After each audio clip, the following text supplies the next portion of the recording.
Have you ever felt like your heartfelt kindness and patience just aren't enough to break through to someone who's constantly cruel or dismissive, like each gesture of good will only makes them bolder in their bad behavior? If so, you may be dealing with a narcissist, someone who doesn't interpret your warmth and empathy as a reason to reciprocate, but as a chance to exploit.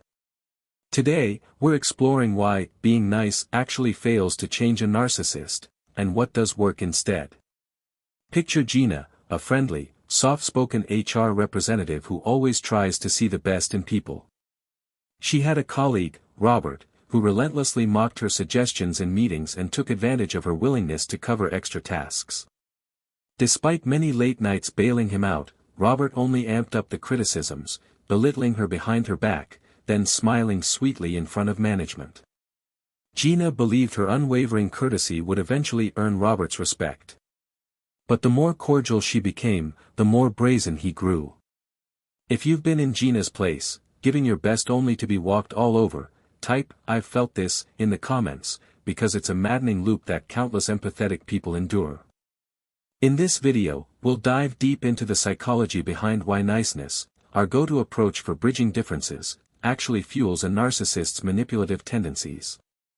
We'll break down the illusions of "maybe they'll appreciate my kindness," highlight real-life examples, including rumored celebrity stories, and map out the decisive shift that robs narcissists of their power. By the end, you'll see how ceasing the cycle of endless niceness and adopting more assertive boundaries or communication can restore your self-respect and end their psychological hold on you. Because while nice can soften normal hearts, it enables a narcissist's sense of superiority. Let's discover the approach that genuinely thwarts their game. Why does kindness, so effective in normal conflicts, backfire with narcissists? Because a narcissist's worldview isn't built on reciprocity or empathy, it's built on control. When you offer them understanding and patience, they don't think, "Finally, someone who sees my pain, I can change now." Instead, they interpret your empathy as permission to push further. They see your politeness or concession as a sign you won't truly resist their demands. In typical relationships, kindness fosters goodwill. We assume that if we're understanding, the other person might mirror that. However, with a narcissist, kindness is like an open door to manipulate. They see that door as you giving them access to your vulnerabilities. They don't respond by reflecting on their behavior, they respond by exploiting the perceived weakness. That's why each time you politely let a jab slide, or rationalize away a disrespectful comment, they become emboldened. They realize, "I can do worse, and they'll still be kind." Perfect. This difference in perspective explains Gina's predicament. In a normal scenario, courtesy at the workplace could diffuse tension. But with Robert, each display of tolerance only confirmed that Gina was safe to dominate. If your scenario feels similar, where each gentle approach led to bigger attacks, comment "too real" to acknowledge the frustration.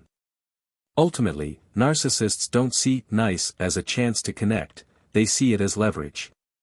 So the well-intended plan of "I'll just kill them with kindness" actually feeds a narcissist's thirst for power. We have to adopt a new tactic if we want to stop the cycle. Let's explore Gina in detail. She was the type who'd stay late to help a colleague under deadline pressure and wouldn't speak ill of anyone. That compassion served her well, people found her approachable and trustworthy. But everything changed when she had to collaborate closely with Robert, a colleague notorious for dominating conversations, brushing off ideas he didn't consider his own, and quietly mocking others. At first, Gina assumed Robert was under stress. She responded with unwavering politeness, offering to share her resources, stepping in to cover tasks he neglected, ignoring his snarky comments in hopes he'd notice and appreciate her help. She believed, "If I keep showing I'm on his side, he'll ease up." But the opposite happened, he belittled her even more, calling her too soft in front of the rest of the team, or accusing her of meddling if she suggested improvements. One day, Robert demanded Gina redo a project segment last minute, citing lazy planning. She politely explained how he'd missed a deadline that triggered the scramble. Instead of apologizing, he smirked, said, "So you'll fix it, right?" and left. Gina, again, complied, wanting to keep the peace. That weekend, she realized she was sacrificing her personal time for someone who never gave a word of thanks. Searching, "Why are they so cruel when I'm so nice?" online, she stumbled upon articles describing narcissistic manipulation. If you've watched a friend or coworker endure a similar dynamic, giving more and more, receiving only scorn, type, "Seen it." Because Gina's heartbreak is a common theme once a narcissist locks onto your kindness as a tool for their advantage. Why don't narcissists respond to kindness the way we'd hope? Because their entire mental framework differs from normal empathy-based thinking. A narcissist typically sees the world in terms of dominance and submission. They're not seeking harmony, they're seeking control. Entitlement at the core. They feel entitled to special treatment, unwavering attention, and compliance. So if you respond to their aggression with calm politeness, they interpret that not as you being morally strong but as you acknowledging their right to treat you however they choose. Limited or no empathy. Unlike a typical person who might say, "Wow, you're being so understanding, maybe I should lighten up," a narcissist lacks that reciprocal empathy. They see your sacrifice as proof you'll endure more. They glean you won't push back, so the abuse can escalate. Emotional supply. Narcissists feed on emotional energy, be it adoration or capitulation. Your niceness gives them a sense of power, they can cause friction, disrespect you, yet you remain sweet and helpful. This dynamic strokes their ego. Twisting moral framework. A narcissist might even twist your virtue into a flaw, calling you too naive or gullible. Why? Because in their mind, the moral code you're following is an exploitable weakness. They see no reason to adopt that same code themselves, but every reason to manipulate yours. Gina's polite approach was like a green light to Robert, I can disrespect her, and she'll keep being sweet. He read her courtesy as an acceptance of any demands or insults. If you realize your moral high ground only gave the narcissist more leeway, type lightbulb in the comments. That aha moment is critical for stepping off the hamster wheel of maybe more kindness will fix them. Narcissists want to remain in control, so the best method to break that pattern isn't further attempts at proving your goodness, but clarifying boundaries, something we'll get into in the next segments. Being nice is generally a wonderful trait.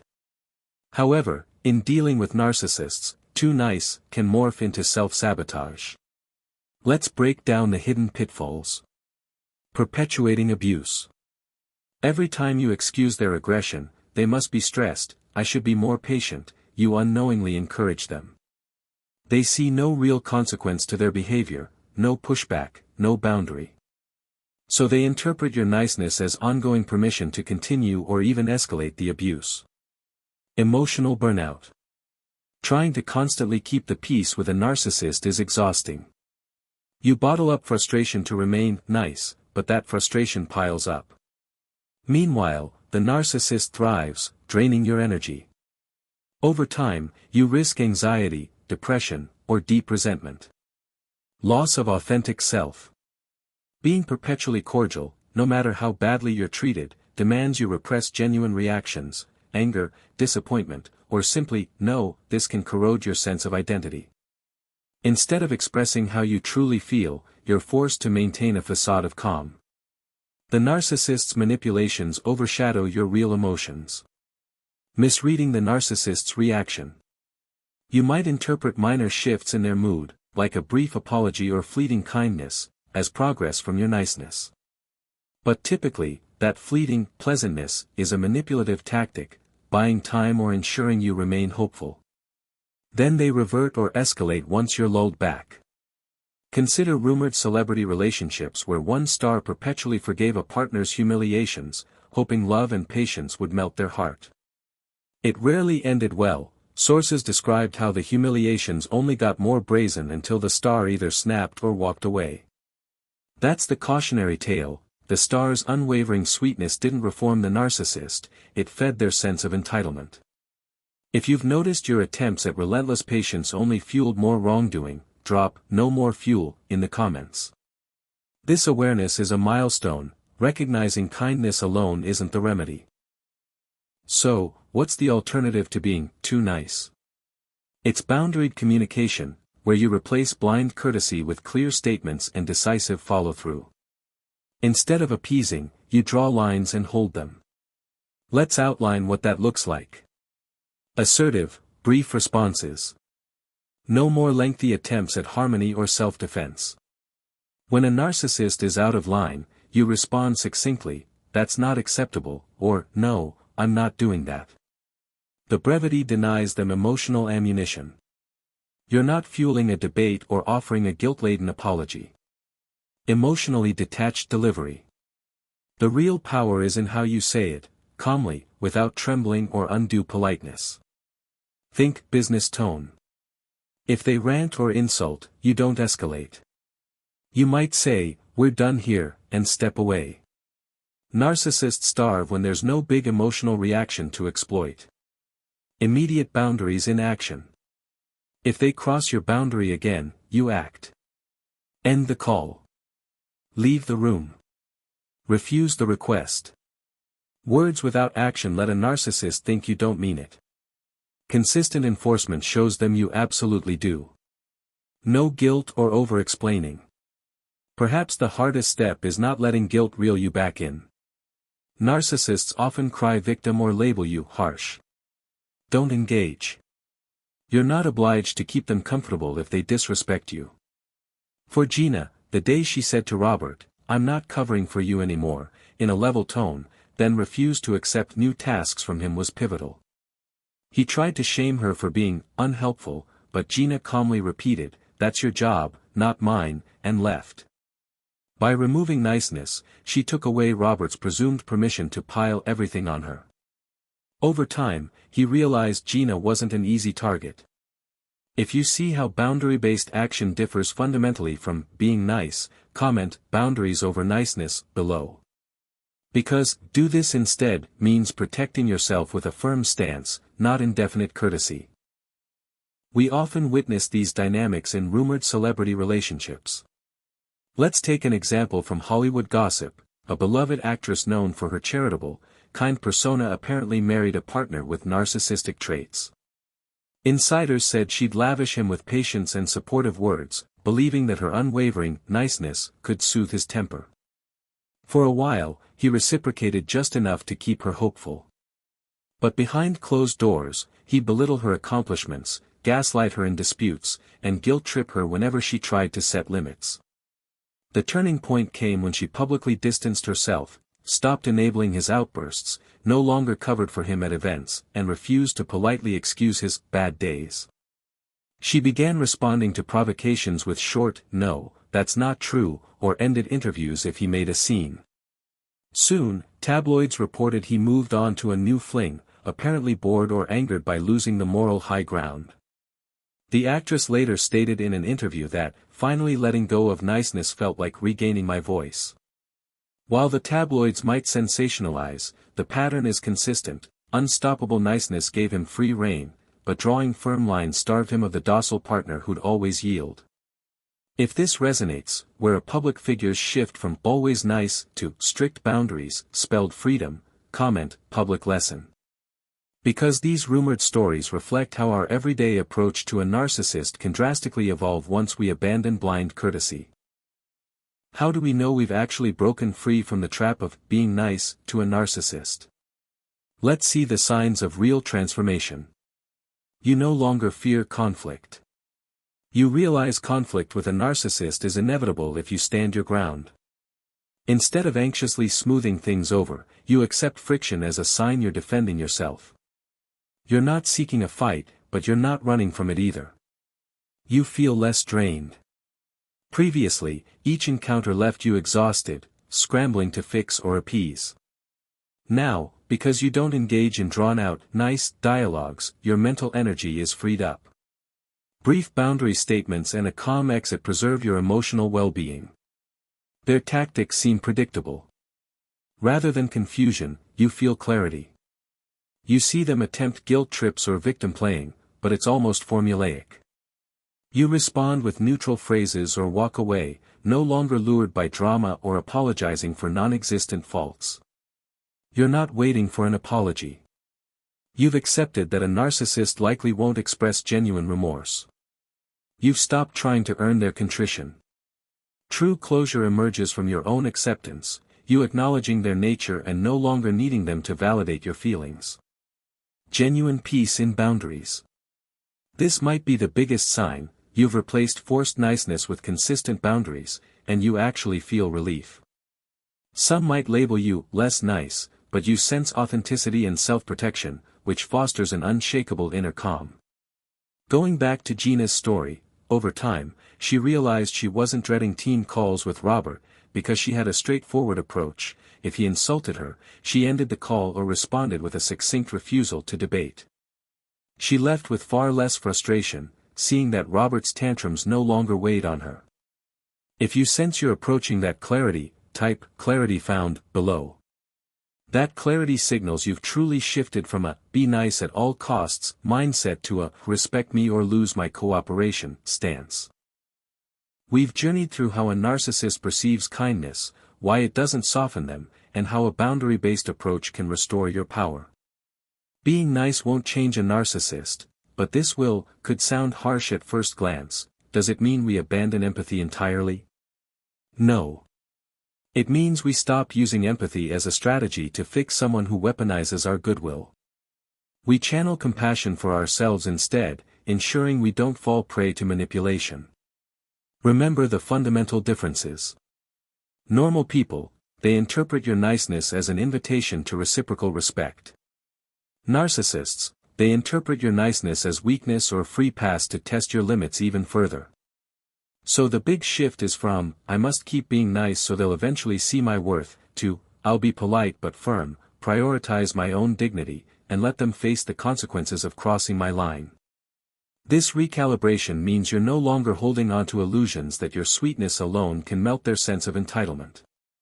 Instead, you're adopting short, neutral responses, clear boundaries, and consistent follow-through to show them, I'm not your emotional doormat. Yes, it's uncomfortable, especially if you're a naturally empathetic person. But with time, you realize that healthy relationships thrive on mutual respect, while narcissistic relationships revolve around a power imbalance. By ceasing to be the super nice caretaker, you remove the narcissist's primary tool of exploitation. They can't exploit kindness that you withhold or direct where it's deserved, not at them. If you're feeling a swirl of guilt or anxiety at the thought of being less nice, that's normal. Many of us have been taught to believe unstoppable niceness is a virtue. But unstoppable niceness in the face of sustained abuse is self-betrayal. If you choose boundaries now, you're not losing your heart, you're preserving it from being drained. Over time, you might even realize that real compassion for yourself was missing, which is the compassion you need to reintroduce first. Let's wrap up with a simple action.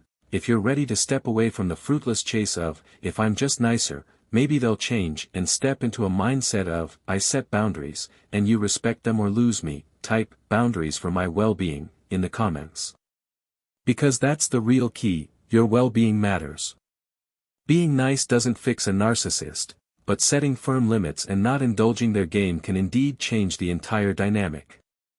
You owe yourself that freedom. Thank you for watching. Embrace the knowledge that you can remain a kind, empathetic person while no longer letting a narcissist exploit your goodness. When niceness fails to affect positive change in someone who thrives on power plays, boundaries become your best ally. Let's choose a more self-honoring path. You deserve relationships that respect your generosity, not exploit it.